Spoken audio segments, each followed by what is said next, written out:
So Damage fights Superman in Damage number 12, which was published yesterday.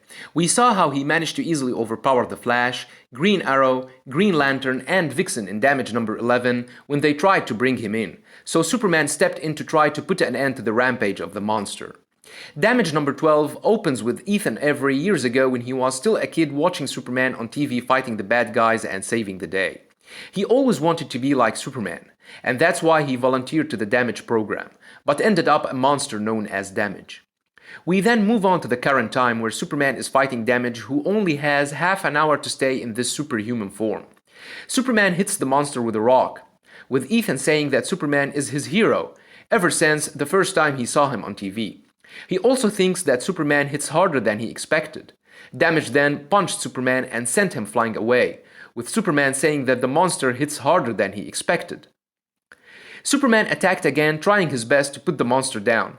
Then he hit him with a tree, with only 27 minutes for Damage before changing back to his human form. Damage retaliates and sends Superman flying away with another powerful punch. Superman smashes into the rocks, with the Justice League trying to help, but the bleeding Superman says that they can interfere only if he doesn't get up. Superman attacks Damage with super speed. He lifts him high and drops him with super force, smashing the ground beneath. Superman attacks again, thinking that the monster is finished, but Damage hits Superman hard with two massive rocks with only 23 minutes left. Superman, who obviously found that the monster is physically as strong as he is, resorted to his heat vision. He blasted the monster, but he kept moving forward. The Justice League can't believe that Damage can withstand Superman's beams. Damage kept moving forward, tanking Superman's beams until they lock in a test of strength and stamina that would remind you with the Hulk vs. Thor battle which took place in the Defenders number 10, when Hulk and Thor also lock in another test of strength. The 22 minutes left for Damage passed in this position with no clear winner between the two. Batman and Deadman then arrived, with Superman saying that Batman really took his sweet time, which means that Superman was struggling to maintain the standstill. And for those who don't know what takes one sweet time means, it is to do something as slowly as one wants, even though other people want him to act more quickly. So Superman wanted Batman to arrive earlier, and Batman said it is not easy to get ghosts on phone, referring to Deadman. Deadman slipped into the monster's body with 19 seconds left. Damage stopped moving and Superman, who was finally released, kneeled down panting. Ethan doesn't understand what's going on, and Deadman says that there is another man inside the monster, with Superman saying that he will be sore tomorrow. The 1 hour has finally passed and Damage transformed back to Ethan Avery, who lost his consciousness. Batman states that the goal was not for Superman to beat Damage, but only to wear him out and run out the clock. Deadman then left Ethan's body. Later on, Ethan wakes up to find himself in the hospital with Superman and Deadman.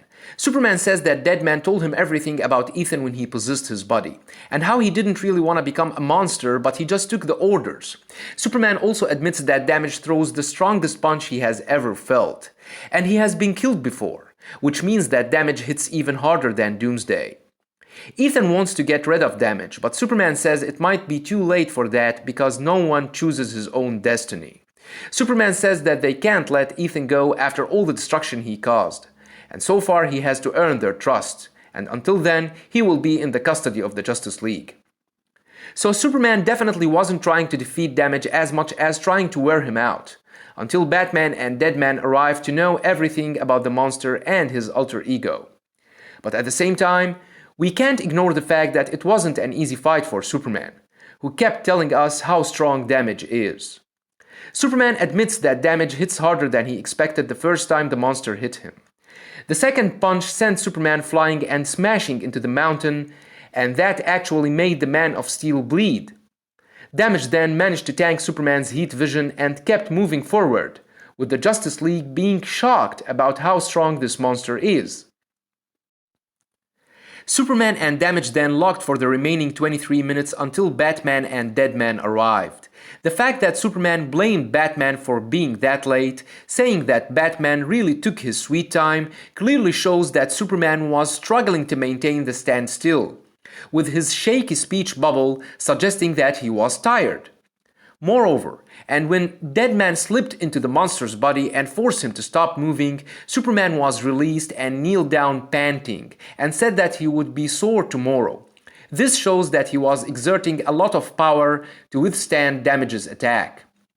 In the hospital later on, Superman clearly stated that the monster throws the strongest punch he has ever felt, and that Superman has been killed before, which means that Damage hits harder than Doomsday, and there is no argue about it. And then he thanks God that Damage comes out only for 1 hour a day.